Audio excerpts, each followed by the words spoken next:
Épisode 87. Après plusieurs semaines passées chez Iolaos, Hippolyte ne s'était toujours pas remis de la terrible scène où Phèdre lui avait avoué son amour. Il décida de prendre le chemin de Trézène, la ville natale de son père, pour rendre visite à sa grand-mère Aethra.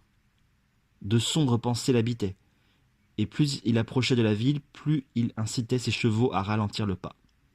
Debout sur son char, Hippolyte les laissait cheminer paisiblement, son regard plongeant dans la mer à ses pieds. Lui, le garçon des bois et des forêts, aimait aussi le spectacle des vagues. Il emprunta un petit chemin côtier qui bordait la falaise. Il ignorait que son père venait ici, dans son enfance, guetter l'aube. C'est alors que, brusquement, la surface de la mer s'agita. De grosses vagues se formèrent.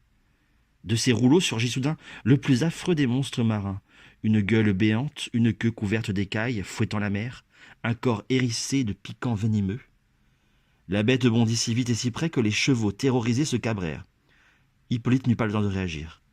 En un instant, il fut déséquilibré et projeté hors de son char. Son corps rebondit sur les rochers.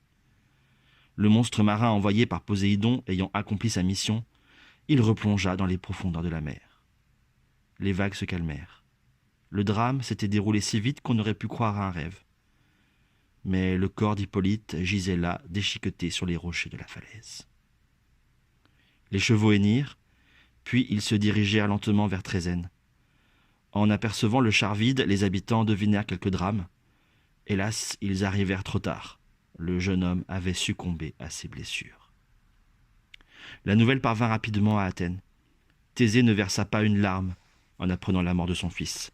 Il remercia même Poséidon d'avoir été l'instrument de sa vengeance. Seuls les serviteurs du palais pleurèrent la mort du jeune homme. « Je ne reconnais plus mon roi », dit tristement l'un d'eux.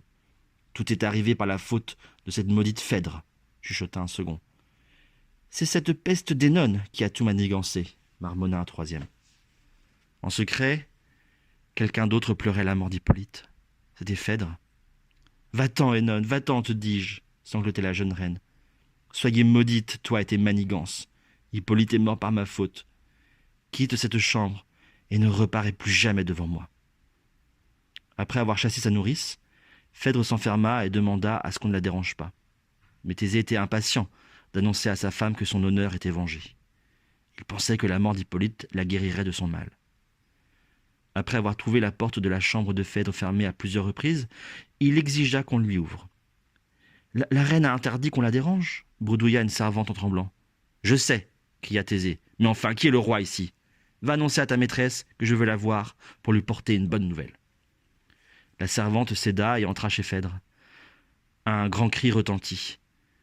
Thésée se précipita, le spectacle qui l'attendait était terrible. Phèdre s'était pendu.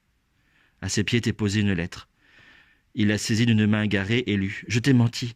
C'est moi qui aimais Hippolyte. Lui s'est toujours refusé à cet amour monstrueux. Pardonne-moi. » Thésée semblait comme foudroyé. Ainsi il avait, par son aveuglement, causé la perte de sa femme et de son fils. Douleur et remords s'installèrent dans son cœur. Il avait déjà connu le désespoir à la mort de sa première femme Antiope. Mais cette fois, il était responsable. Thésée s'enfonça jour après jour, nuit après nuit, dans une mélancolie profonde. Certains soirs, lorsque le dégoût de lui-même était trop fort, il s'enivrait. Il buvait tant et tant que personne n'aurait pu reconnaître en lui le magnifique héros de la Grèce.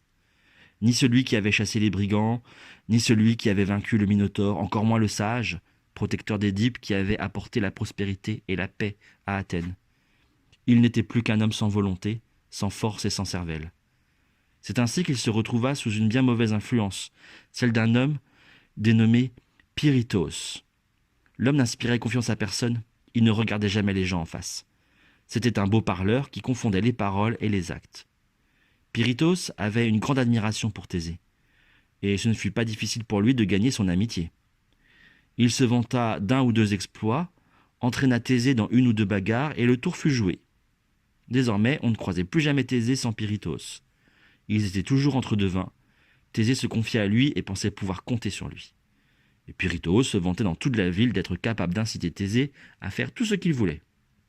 C'est ainsi qu'un soir de beuverie, Thésée releva un pari des plus stupides.